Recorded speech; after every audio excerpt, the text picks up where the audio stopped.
5월 30일 월요일 아침 말씀 전도서 8장 1절로 8절입니다. 교독하겠습니다. 제가 홀수절, 여러분이 짝수절 읽으시면서 읽겠습니다. 누가 지혜자와 같으며 누가 사물의 이치를 아는 자이냐. 사람의 지혜는 그의 얼굴에 광채가 나게 하나니 그의 얼굴에 사나운 것이 변하느니라. 내가 권하노라. 왕의 명령을 지키라. 이미 하나님의 가리켜 맹세하여 왕 앞에서 물러가기를 급하게 하지 말며 악한 것을 일삼지 말라. 왕은 자기가 하고자 하는 것을 다 행함이니라. 왕의 말은 권능이 나니 누가 그에게 이르기를 무엇을 하시나이까 할 수 있지. 명령을 지키는 자는 불행을 알지 못하리라. 지혜자의 마음은 때와 판단을 분별하나니 무슨 일이든지 때와 판단이 있으므로 사람에게 임하는 화가 심함이. 사람이 장래 일을 알지 못하나니 장래 일을 가리킬 자가 누구이랴. 바람을 주장하여 바람을 움직이게 할 사람도 없고 죽는 날을 주장할 사람도 없으며 전쟁할 때를 모면할 사람도 없으니 악이 그의 주민들을 건져낼 수는 없느니라. 아멘. 네. 자, 오늘 말씀 가지고 좀 나누어서 말씀을 드리려고 합니다. 계속해서 우리가 전도서 기자의 기록을 통해서 정말 지혜로운 삶, 지혜로운 사람, 이게 뭐냐, 어떻게 살아가는 거냐, 여기에 계속 우리 관심을 좀 가지고 우리 새벽마다 말씀을 보고 있는데요. 오늘 1절 말씀에 보면 지혜로운 사람의 지혜는 그 얼굴에 광채가 나게 한다 그랬어요. 그 얼굴에서 광채가 나게 한다. 얼굴에서 빛이 막 나가는 그런 게 아니고,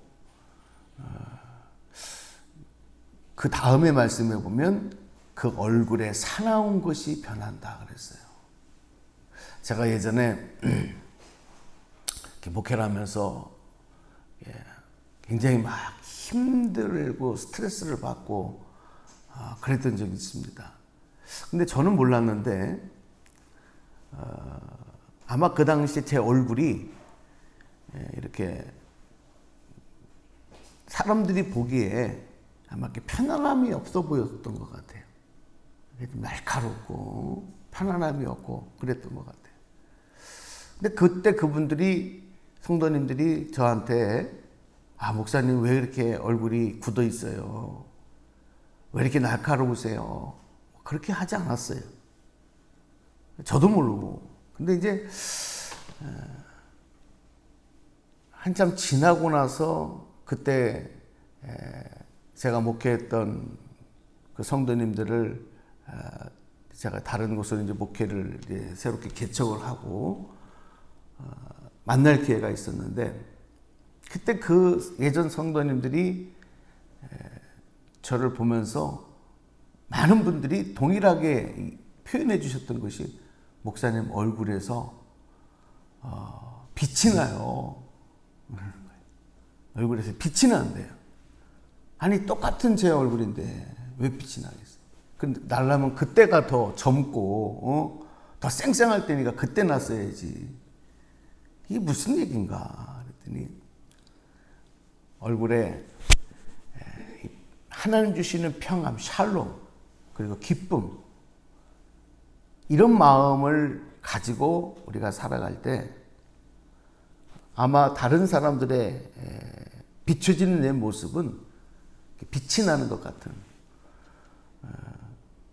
그 표정 자체가, 얼굴 모습이 달라진.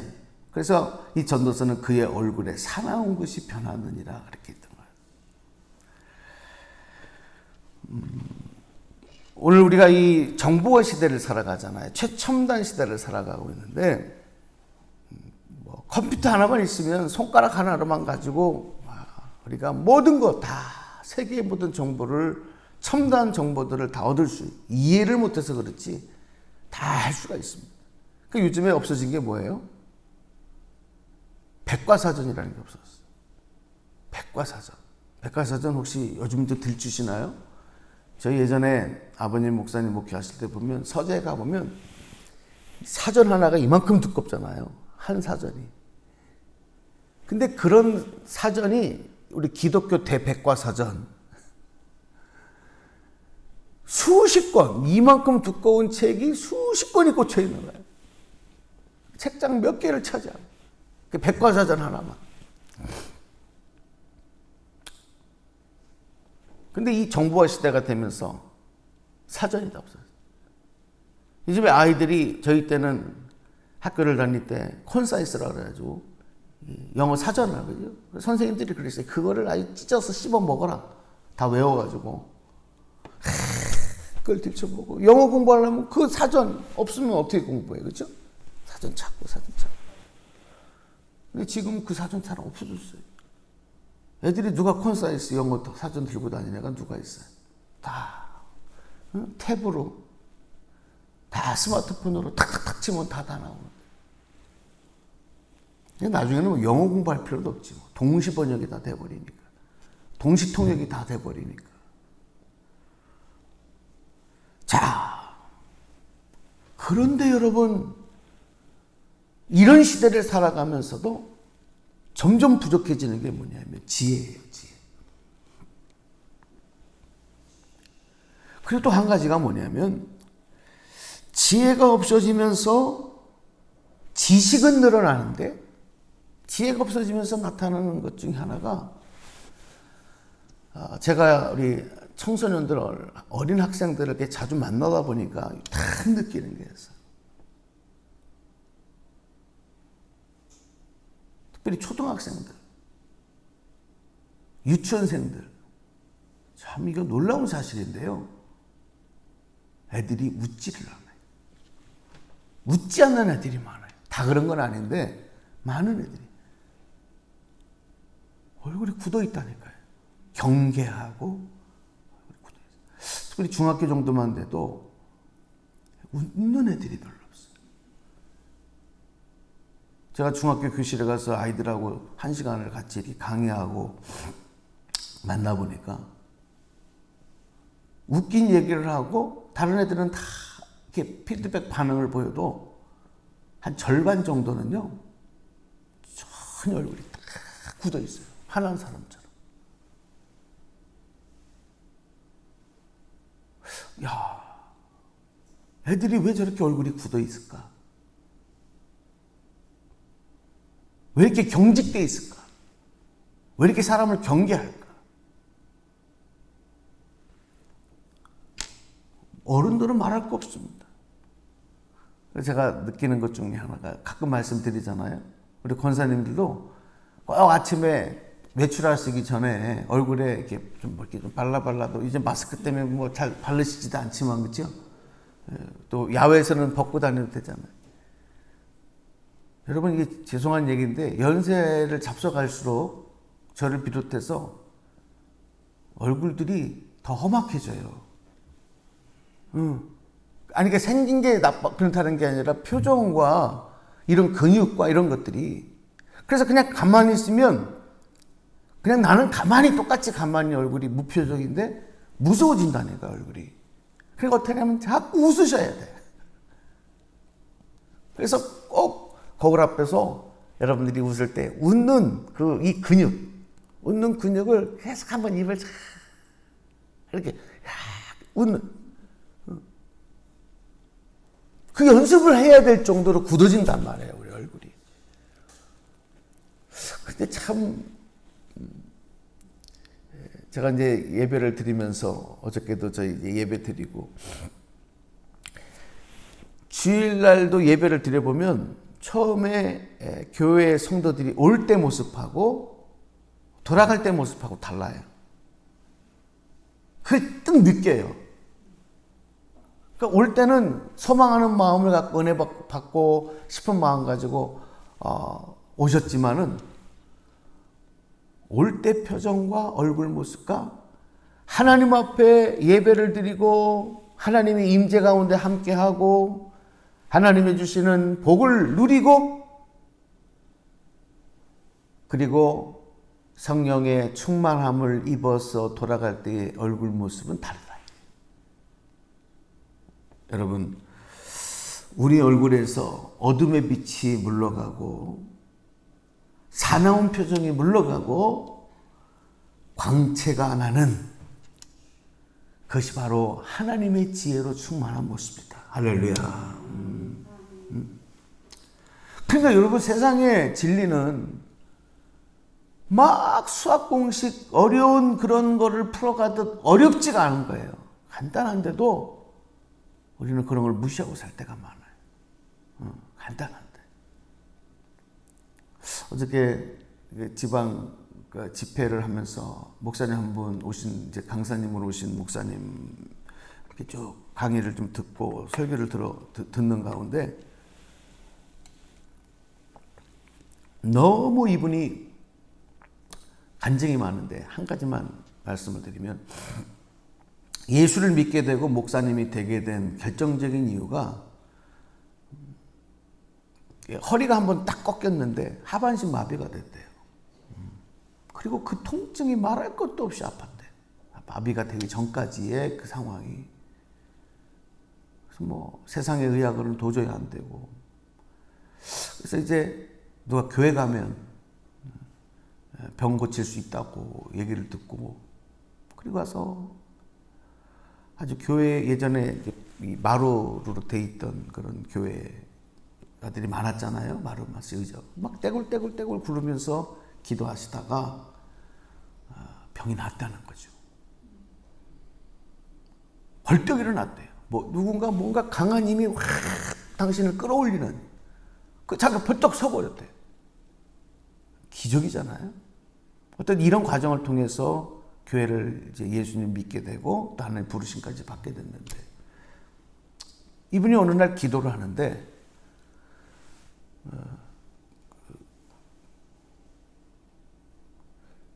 하나님이 그런 음성을 주시더라는 거예요.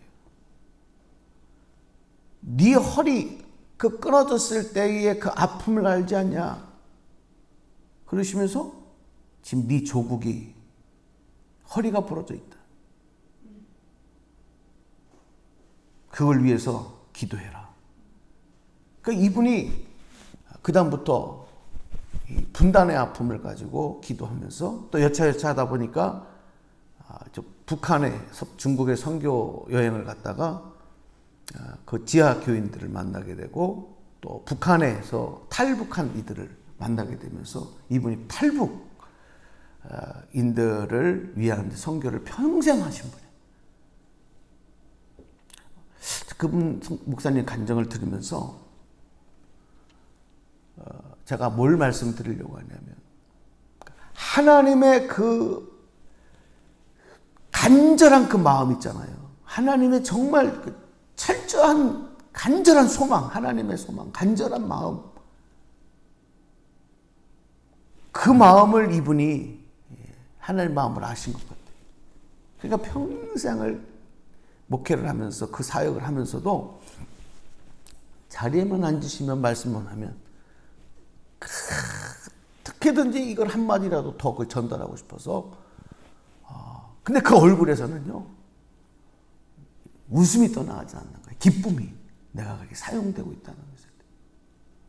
뭐 그 다른 간증들도 엄청나게 많은데, 그래서 제가 그런 말씀을 드리면서 우리가 하나님의 은혜에 붙잡혀 살면 놀라운 복도 누리지만 우리들의 삶에는 이런 소망의 역사들이 있다. 빌립보서 4장 4절의 말씀에 보면 주 안에서 항상 기뻐하라. 내가 다시 말하노니 기뻐하라 그랬어요. 그러니까 우리가 주님 안에 있으면 항상 기뻐하라. 이게 하나님의 명령이에요. 그리고 또 한 번 도장을 딱 찍듯이 기뻐하라. 하나님, 이 상황이 기뻐할 상황이어야 기뻐하죠. 지금 이런 판국에 뭐가 기쁩니까? 어떻게 기뻐하라는 겁니까? 그런데 어떤 조건과 환경에 따라서 기뻐하라가 아니라 먼저 전제를 딱 놓으시잖아요. 주 안에서. 그 다음에 항상.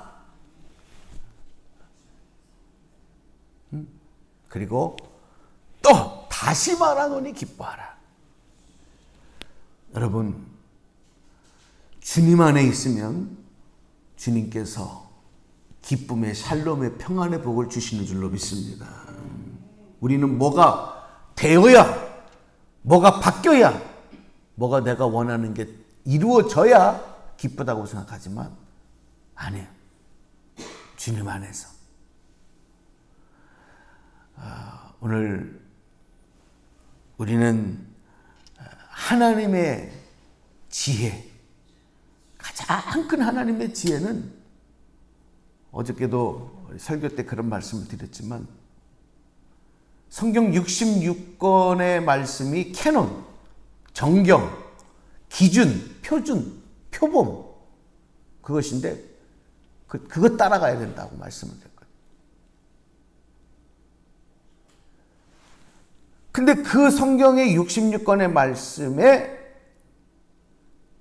기준이라고 하는 것, 행복의, 기쁨의, 삶의 기준이라고 하는 것이 또 한마디로 요약을 하면 하나님이 함께 하시는 삶. 하나님이 함께 하는 삶. 그러면 나머지 기쁨과 필요한 것들과 모든 것들은 하나님이 주신다는 거죠. 우리는 그것만 따라가면 돼요.